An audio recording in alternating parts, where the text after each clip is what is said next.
Bismillahirrahmanirrahim. Alhamdulillahirabbil alamin. Wa bihi nasta'in ala umurid dunya waddin. Wassalatu wassalamu ala asyrafil anbiya wal mursalin Sayyidina Muhammadin wa ala alihi wa sahbihi ajma'in. Ke-59 berkata Ali bin Nasrin rahimahullahu ta'ala,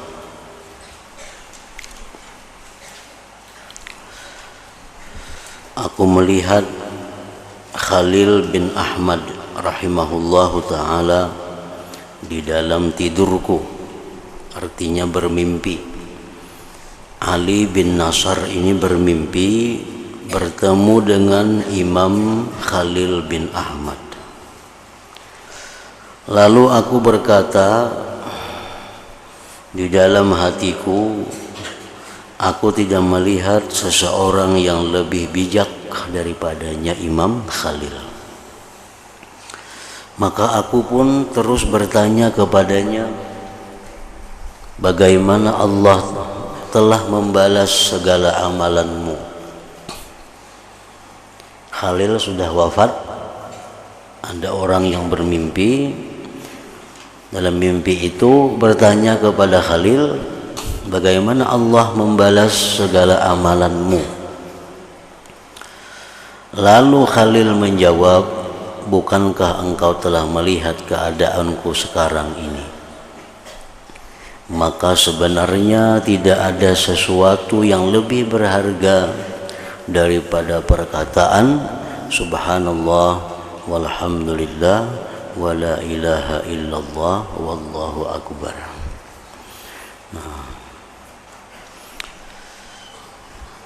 Jadi ujar Khalil bahwa ucapan yang pernah diucapkan di dalam dunia berupa kalimat thayyibah ini, subhanallah walhamdulillah wa la ilaha illallah wallahu akbar, itu pahalanya sangat besar di sisi Allah Subhanahu wa ta'ala.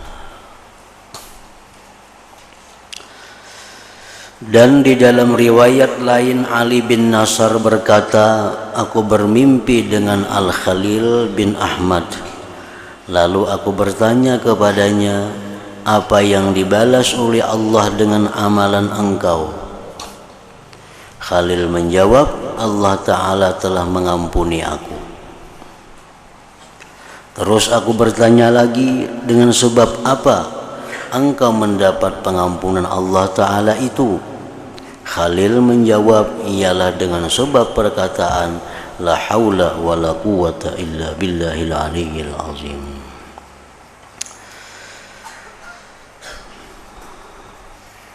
Lalu aku bertanya lagi dalam mimpi itu, bagaimana engkau mendapati ilmu engkau? Yaitulah ilmu al-arud. Karena Khalil ini terkenal dengan keahliannya ilmu arud, ilmu kaidah syair Arab dan ilmu sastra Arab. Khalil menjawab, aku dapati semuanya itu laksana habu yang berterbangan. Artinya apa? Sedikit faidahnya, sedikit manfaatnya. Ilmu-ilmu seperti ilmu arud, ilmu timbang menimbang syair, ilmu tentang sastra Arab, nah itu di akhirat kelak laksana debu yang berterbangan. Dan telah bersyair oleh Hilal ibnul Ala menasihati dirinya sendiri, saya bela lisanun kana yu'ribu lafzahu fayalaitahu fi waqfatil ardi yaslamu wa ma yanfa'ul i'rabu illam yakun tuqa wa ma darradat taqwa lisanun mu'jimu. Artinya, selagi akan binasa lidah yang fasih ucapannya. Orang yang dalam dunia bisa bahasa Inggris, bisa bahasa Perancis, bisa bahasa Arab, bisa macam-macam bahasa, itu semuanya akan binasa. Artinya kada akan mendatangkan faidah, kada akan mendatangkan keuntungan di akhirat. Alangkah untungnya jikalau ia dapat selamat di padang mahsyar. Sebenarnya kepasihan lidah belum dapat memberi manfaat jikalau ia tidak disertai dengan takwa. Walaupun fasih bahasa Arabnya, walaupun hebat bahasa Arabnya, itu di akhirat kada ada manfaatnya kalau kada disertai dengan takwa. Dan orang yang bertakwa akan selamat walaupun lidahnya tidak fasih berbahasa Arab artinya. Walaupun dalam dunia ini kada pandai berbahasa Arab, walaupun dalam dunia kada pandai berbahasa macam-macam, tapi orangnya takwa kepada Allah, nah itulah yang menyelamatkan dia di akhirat kelak itu. Jadi artinya bahwa segala ilmu yang kita pelajari, baik ilmu nahu, baik ilmu saraf, baik ilmu fikih, ilmu tafsir, ilmu apapun yang kita pelajari di dalam dunia ini, itu adalah laksana debu yang berterbangan di akhirat. Yang memberi manfaat kita di akhirat daripada ilmu-ilmu yang kita pelajari itu adalah ilmu yang mana kita bisa mengamalkannya. Itu yang memberi manfaat. Kita belajar kitab tasawuf umpamanya berpuluh-puluh biji, itu laksana debu yang berterbangan. Nah, yang mana kita bisa mengamalkan daripada ilmu itu, nah itulah yang kita ambil manfaat di akhirat. Itulah yang dapat ganjarannya di akhirat itu. Ilmu nahu supaya bisa membarisi, ilmu nahu supaya bisa membaca kitab, ilmu saraf supaya bisa membaca kitab. Itu kada ada ganjarannya di akhirat, seperti debu. Kecuali ilmu nahu, ilmu saraf yang kita pelajari itu sehingga kita bisa membaca kitab pada berbaris, kitab gundul, lalu kita amalkan ilmu itu. Nah, hanya bermanfaat, hanya ada ganjaran yang kita dapati di sisi Allah Subhanahu wa ta'ala. Seperti Imam Khalil tadi, beliau ahli syair, ahli sastra, tapi pahala ganjaran yang beliau dapati di sisi Allah adalah ucapan subhanallah walhamdulillah wala ilaha illallah wallahu akbar. Dosa-dosa beliau diampuni oleh Allah sebab beliau banyak mengucap la haula wala quwata illa billahil aliyyil azim. Nah, itu bukti bahwa pengamalan. Di kitab kita banyak mendapat hadis, perkataan para wali, perkataan para ulama. Misalnya dalam kitab bahwa baik membaca ini, baik membaca itu, bagus membaca ini, kita pelajari. Itu kada akan ada manfaatnya di akhirat. Kalau ada manfaat juga sedikit, seperti debu, sedikit manfaatnya. Tapi bila pelajaran itu kita amalkan, nah itu yang mendatangkan manfaat. Misal di kitab biar Nabi baca ini, bila kita baca ini maka itu laksana menanam satu pohon di surga. Subhanallah walhamdulillah wala ilaha illallah wallahu akbar. Nah, kita amalkan sehari, misal 5 kali, sehari 10 kali. Nah, kita amalkan itulah yang mendatangkan manfaat di akhirat. Yang kita pelajari tadi belum mendatangkan manfaat. Kalau ada manfaat hanya sedikit. Membaca la haula wala quwata illa billah itu bagus dalam kitab yang kita pelajari. Nah, itu di akhirat belum ada manfaatnya. Begitu kita amalkan, wiridkan 100 hari, misal la haula wala quwata illa billah 100 kali, setiap hari 100 kali. Nah, itu hanya ada manfaatnya di akhirat. Jadi pada artinya ilmu atau bahasa yang kita pelajari itu mendapat ganjaran bila mana kita bisa mengamalkan. Bab kelima, pasal pertama pada menyatakan karamat para wali dan keistimewaan mereka. Ala inna awliya Allahi la khawfun alaihim wa la hum yahzanun alladzina amanu wa kanu yattaqun lahumul bushra fil hayatid dunya wa fil akhirah la tabdila li kalimatillah dzalika huwal fawzul azim. Surah Yunus. Maksudnya perhatian.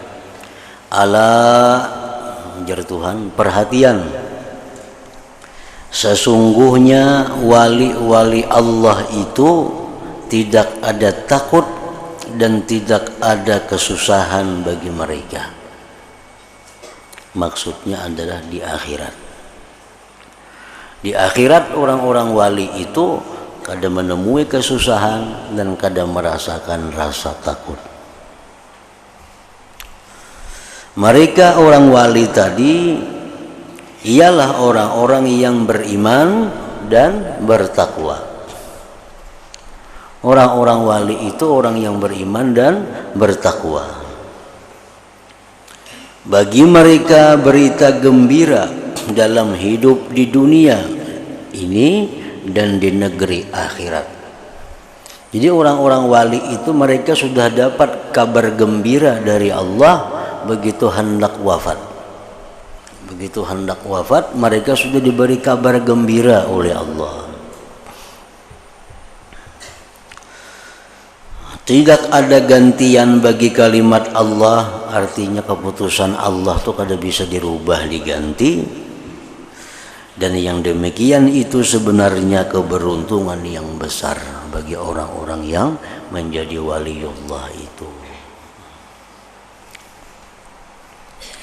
Orang yang wali, orang yang jadi kekasih Allah itu bisa diberi Allah karamat.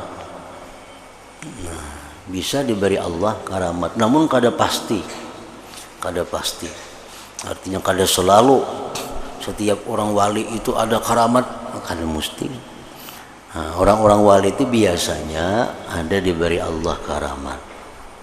Karamat apa yang bisa diberi Allah itu karamat?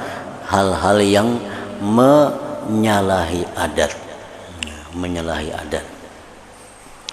Hal-hal yang menyalahi adat itu apabila terjadi pada diri orang yang takwa kepada Allah, maka itu disebut ngarannya adalah karamat. Karamat.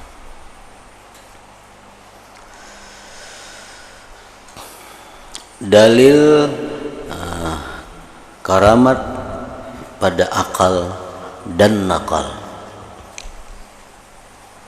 Nakal artinya Quran dan hadis. Ketahuilah olehmu bahwasanya mazhab ahlu sunnah wal jamaah ialah mengisbatkan, menetapkan artinya karamat bagi wali-wali, dan bahwasanya karamat itu wujud yang berterusan dari masa ke masa dan telah datang pada menyatakan yang demikian itu dalil akal dan dalil nakal. Pokoknya siapa jua pun yang menjadi waliullah itu biasanya diberi Allah karamat sejak zaman dahulu kala sampai hari kiamat. Terus menerus. Adapun dalil akal, maka karamat itu adalah sesuatu yang mungkin adanya. Dan berlakunya karamat itu pula tidak membawa kepada menolak salah satu daripada asas-asas akidah.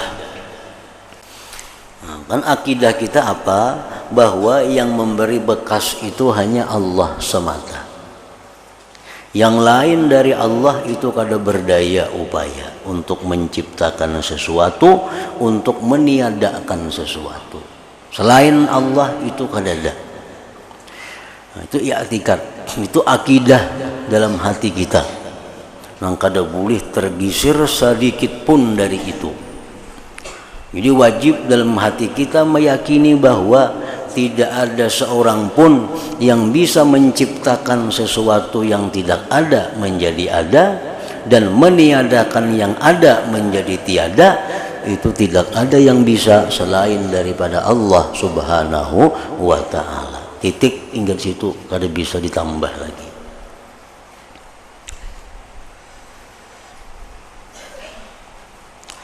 Maka wajiblah kita mensifatkan Allah Ta'ala dengan berkuasa mewujudkan karamat tersebut, dan apa-apa yang ditakdirkan Allah Ta'ala maka ia adalah satu perkara yang harus terjadi. Kayak apa punya ada orang wali bakaramat, ayam nang mati jadi hidup. Nah, itu kadang melepaskan dari akidah kita bahwa yang menghidupkan itu adalah Allah Subhanahu wa ta'ala melalui sebab si wali tadi. Jadi jangan sampai ada i'tikad kita menyatakan bahwa si wali itu yang bisa menghidupkan. Nah, itu kita jadi menyekutukan Allah, jadi mensyarikatkan Allah. Macam si Abdul Qadir Al-Jilani makan ayam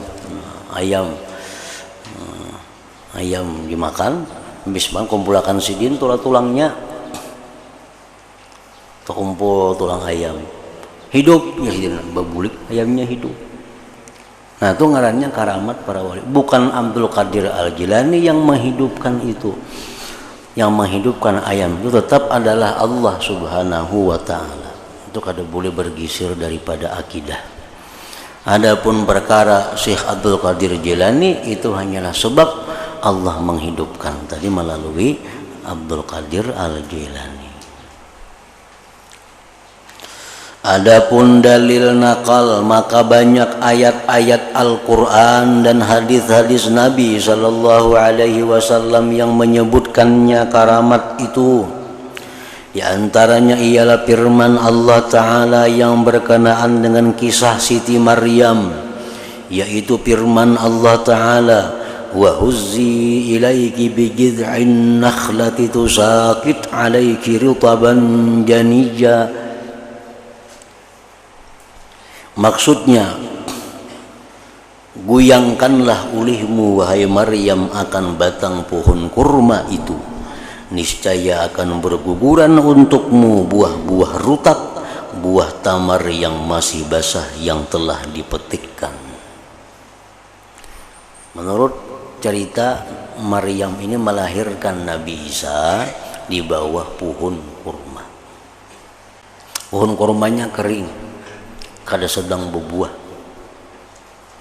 Begitu habis melahirkan Nabi Isa, tentu tubuh Siti Maryam itu lemah, orang bah beranak. Allah menyuruh Maryam, coba guyang batang pohon kurma itu. Guyang, kisahnya mengguyang aja. Pada kau mengguyang batang kurma itu, kayak apa kuatnya tenaga mengguyang batang kurma itu, kada kau diguyang. Cuma kisahnya, guyanglah batang pohon kurma itu, niscaya guguran. Nah, di situ buah rutab, buah kurma nang separuh masak, separuh mentah. Dipegang oleh Maryam pohon kurma tadi, maka guguranlah pohon kurma tadi, buahnya rutab. Nah, ini karamat yang diberikan Allah kepada Siti Maryam. Pohon kurma nang kada berbuah, nang sedang karing, begitu dipegang oleh Maryam, guguran di situ rutab. Rutab tadi kurma nang separuh masak, separuh mentah itu. Kenapa guguran rutab? Kada kurma nang bujur, kada kurma nang masak sebagian.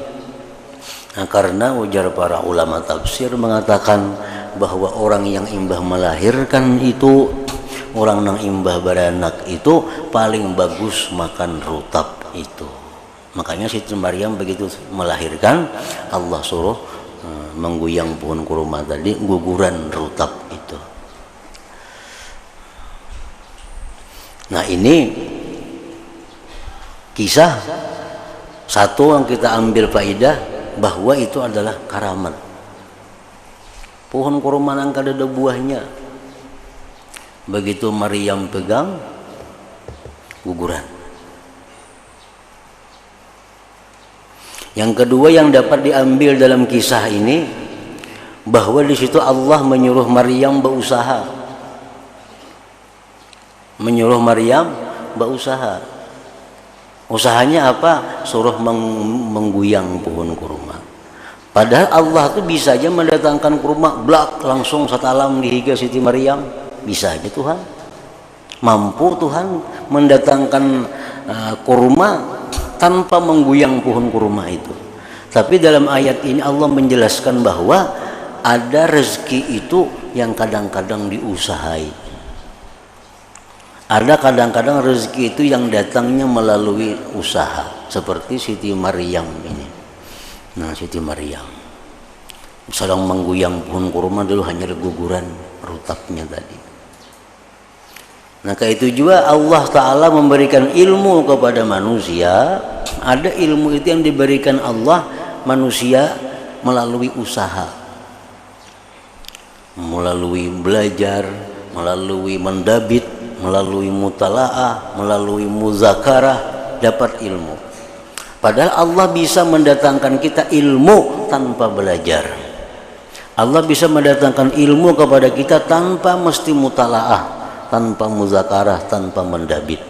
Tapi nyatanya banyak ilmu-ilmu yang didapat melalui usaha belajar tadi. Nah, sama kisah Siti Maryam ini.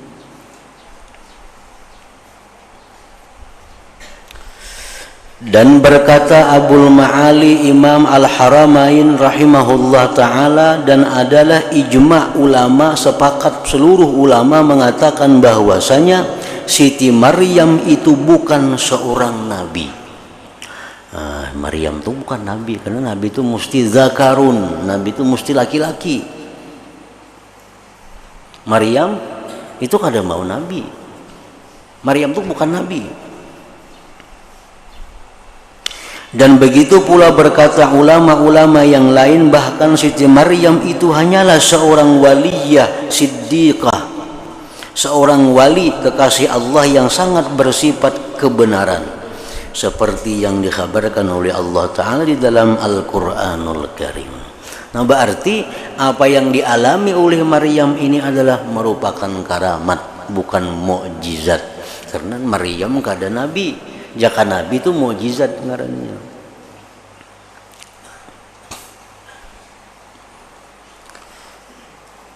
Dalil Quran. Ini menyalahi adat bahwa pohon kurma nang kering, pohon kurma nang kada berbuah, begitu dipegang sambil diguyang-guyang oleh Maryam, tiba-tiba guguran buah kurma. Padahal dulunya kada ada buahnya, kering. Nah, ini kan karamat yang menyalahi adat. Padahal Maryam bukan nabi, berarti itu adalah karamat ngarannya. Jadi karamat itu jelas itu ada, diberikan Allah kepada orang-orang tertentu daripada hamba-hambanya. Orang yang mengingkari karamat berarti mengingkari Al-Quran. Dan lagi firman Allah Ta'ala, kullama dakhala 'alaiha Zakaria al-mihrab wajada 'indaha rizqa qala ya Maryam anna laki hadha qalat huwa min 'indillah innallaha yarzuqu man yasha bighairi hisab. Maksudnya, apabila masuk Nabi Zakaria alaihi salam ke dalam mihrab, tempat ibadah Siti Maryam, beliau senantiasa mendapatkan di sisi Siti Maryam itu akan bermacam-macam rezeki, bermacam-macam makanan. Lalu Nabi Zakaria bertanya, dari mana engkau mendapatkan rezeki ini? Siti Maryam menjawab, ia sebenarnya datang dari sisi Allah Ta'ala, dan sesungguhnya Allah memberi rezeki kepada siapa yang dikehendakinya dengan tidak diperhitungkan. Nah, Maryam ini seorang perempuan dipelihara oleh Nabi Zakaria Di masjid didiamkan Maryam ini di sebuah kamar. Kamarnya dikunci mulai luar oleh Zakaria. Sehingga Maryam kada bisa keluar dari kamar itu dan orang pun kada bisa masuk. Begitu Nabi Zakaria masuk ke kamar itu, lengkap ada makanan, segala macam makanan minuman. Isuk masuk dalam Nabi Zakaria, lengkap ada makanan minuman. Nabi Zakaria bingung. Ujar Nabi Zakaria, "Ya Maryam, anna laki haza." Wahai Maryam, datang di mana makanan ini? Maka lawangnya dikunci. Kuncinya aku mengikutinya. Maryam menjawab, qalat huwa min indillah. Makanan itu datang dari Allah. Nah, makanan datang dari Allah. Ini contoh bahwa Allah Subhanahu wa taala memberikan karamat kepada Maryam ini. Satu. Yang kedua, di sini adalah contoh pelajaran bahwa Allah bisa mendatangkan rezeki kepada Maryam tanpa ada sebab dari Maryam. Kalau ada sebab, yang tadi kan Nabi Maryam disuruh mengguyang pohon kurma, hanya guguran kurmanya. Nah, tadi kisah Nabi Maryam disuruh Tuhan mengguyang pohon kurma, hanya guguran kurmanya. Itu menunjukkan bahwa Allah menjelaskan bahwa rezeki itu ada yang datang kepada kita melalui sebab. Tapi Allah bisa, sangat bisa mendatangkan rezeki kepada kita tanpa sebab. Tanpa sebab yang kita ketahui, tanpa sebab yang kita kerjakan. Contohnya Maryam di dalam mihrab. Setiap hari ada makanan, setiap hari siapa nama matahari kada kelihatan, orangnya kada tahu. Pokoknya ada makanan sudah siap untuk dimakan. Nah, jadi di sini Allah membuktikan kepada kita bahwa Allah itu bisa mendatangkan rezeki kepada kita tanpa sebab yang kita usahai. Supaya kita jangan berpegang kepada sebab. Nah, jangan berpikir bahwa mau kada bersebab di mana datang makanan. Jangan berpikir itu. Allah tuh bisa. Walaupun kita guring, bangun ada nasi di higa, bisa. Siapa nang masaki kada tahu, siapa nang maantar kada tahu. Begitu bangun guring ada minuman, ada makanan seperti Siti Maryam. Nah, tapi Allah bisa juga mendatangkan rezeki kepada kita melalui sebab gerakan kita, macam mengguyang pohon kurma tadi. Maksudnya apabila masuk Nabi Zakaria alaihi salam ke dalam mihrab tempat ibadah Siti Maryam, beliau senantiasa mendapatkan di sisi Siti Maryam itu akan bermacam-macam rezeki. Lalu Nabi Zakaria bertanya, dari mana engkau mendapatkan rezeki ini? Siti Maryam menjawab, ia sebenarnya datang dari sisi Allah Ta'ala, dan sesungguhnya Allah memberi rezeki kepada siapa yang dikehendakinya dengan tidak diperhitungkan. Kalau dikira-kira ada rezeki yang datang kepada kita melalui amalia, ada rezeki yang datang kepada kita melalui ilmu, ada rezeki yang datang kepada kita melalui kerja. Orang mengamalkan misalnya 1000 kali sehari, la haula wala quwata illa billah. Ini orang datang mengantuk lawang, mengantari duit, mengantari makanan. Ada orang nang dengan ilmu begitu mengajar ke situ kamari dapat duit, dapat rezeki. Ada orang nang mengikuti cangkul. Nah, 10 meter segi 4 mencangkul hanyar dapat 50.000. Ada orang yang bersubuhan turun ke hutan menuri hanyar dapat rezeki. Nah, macam-macam Allah menurunkan rezeki itu dengan sebab-sebab yang dikehendaki oleh Allah Subhanahu wa ta'ala.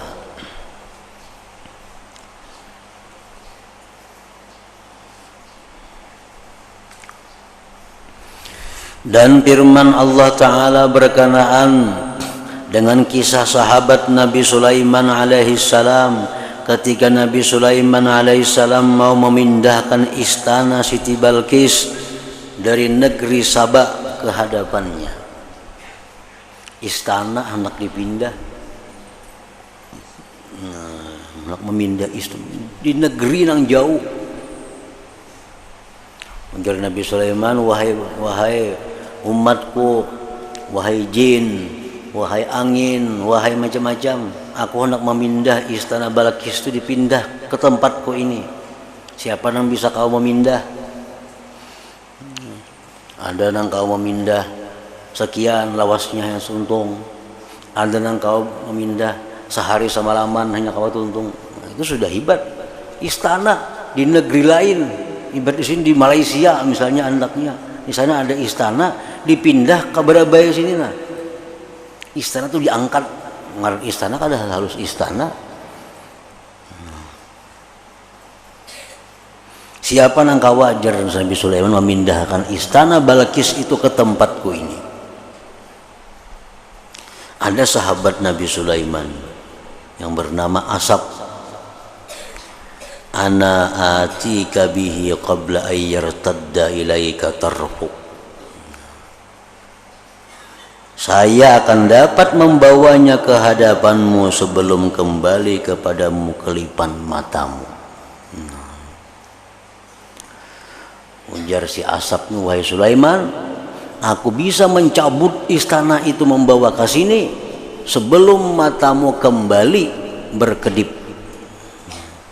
Kayak bayangkan cepatnya kayak apa? Kita ini mata nih kan berapa jam bubuncilak pulang, ada sudah istana di muka sini.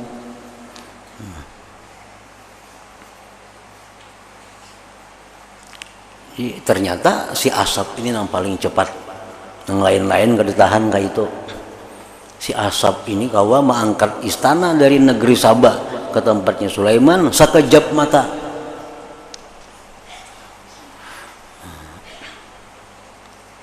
Dan berkata para ulama, sahabat Nabi Sulaiman alaihi salam itu bukan seorang nabi, kada nabi, cuma orang ahli ibadah, orang ahli takwa kepada Allah.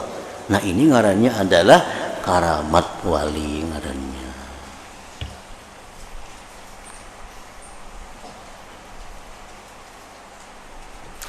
Dan di antara dalil sabitnya karamat wali-wali seperti apa yang dikemukakan oleh Imamul Haramain ialah kisah ibu Nabi Musa alaihi salam. Manakala Imam Abul Qasim Al-Qushairi pula menyebutkan kisah Zulkarnain sebagai contoh karamat wali, dan juga kisah Sayyidina Khidir alaihi salam bersama dengan Nabi Musa alaihi salam. Dan Sayyidina Khidir itu bukan nabi, beliau hanyalah seorang wali saja, ujar Imam Qushairi. Amun mama Nabi Musa bujur itu kada nabi, Zulkarnain itu kada nabi juga, tapi punya karamat. Nah kalau Nabi Khidir ini khilaf ulama. Qushairi mengatakan bukan nabi, wali aja Nabi Khidir itu. Tetapi pendapat Imam Qushairi ini menyalahi pendapat yang dipilih oleh kebanyakan ulama. Mereka mengatakan bahwasanya Sayyidina Khidir itu adalah nabi. Bahkan ada yang mengatakan bahwasanya beliau juga seorang rasul. Dan ada pula yang berkata bahwasanya beliau hanya seorang wali saja. Dan ada pula yang berpendapat bahwasanya beliau adalah seorang malaikat. Dan sebenarnya telah saya sebutkan khilaf ulama itu dengan panjang lebar dalam kitab Tahdzibul Asma wal Lughat dan dalam kitab Syarah Muhadzab. Nabi Khidir melihat ada sebuah gedung miring, hendak rubuh. Miring, rubuh. Lalu Nabi Khidir hanya mengisyarat dengan tangan. Tangan mengisyarat. Oh, gedung tadi mengiringi. Tangan. Sampai tangan sidin ini cagat, gedung tadi cagat juga. Nah, itu kan karamat ngarannya. Adalah orang kayak itu kawa. Maulah adat nang kayak itu. Kada kawa, nah itu karamat. Dan di antara dalil yang menunjukkan sabitnya karamat wali-wali itu ialah apa yang disebutkan di dalam Quran Al-Karim yang menceritakan kisah Ashabul Kahfi. Ashabul Kahfi dalam Quran itu ada kisahnya, berapa ratus tahun guring di guha. Bangun guring masih utuh.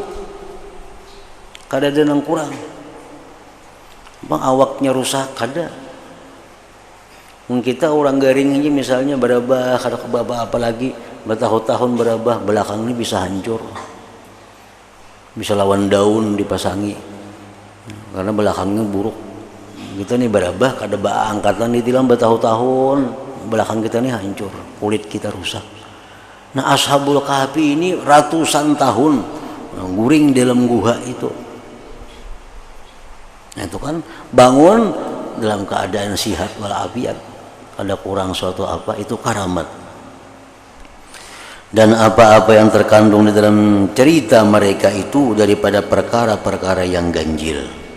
Imamul Haramain rahimahullah ta'ala dan juga para ulama yang lain ada berkata, padahal mereka itu Ashabul Kahfi bukan dari golongan Nabi dengan ijma ulama. Ashabul Kahfi orang yang 7 orang itu bukan Nabi, itu mereka hanyalah orang-orang yang beriman kepada Allah subhanahu wa ta'ala, lari ke dalam guha untuk mempertahankan imannya daripada ancaman dan bujukan raja kafir pada waktu itu. Jadi hasilnya bahwa orang-orang yang beriman, orang-orang yang takwa kepada Allah, mereka yang sudah jadi kekasih Allah, itu bisa diberi Allah karamat, bisa diberi Allah hal-hal yang di luar daripada adat kebiasaan kita, dan kita wajib percaya itu karena diterangkan dalam Al-Quran Al-Karim dan diterangkan pula oleh hadis-hadis Nabi Sallallahu Alaihi Wasallam. Nah, di situ adapun hadis-hadis yang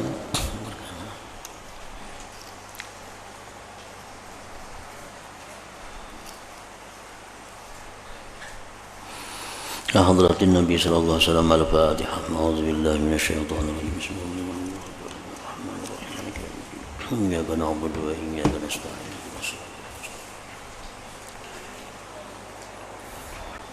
بسم الله الرحمن الرحيم. الحمد لله رب العالمين. اللهم صل وسلم على سيدنا محمد وآله وصحبه أجمعين. اللهم اغفر لنا ما أخطأنا وما تعمدنا وما أسررنا وما أعلنا وما أسرفنا وما أنت أعلم به منا. أنت المقدم وأنت المؤخر، لا إله إلا أنت. اللهم انفعنا بما علمتنا وعلمنا ما ينفعنا وزدنا فهما وعلما وعملا وهدى وتوفيقا برحمتك يا أرحم الراحمين. صلى الله على سيدنا محمد وآله وسلم. الحمد لله.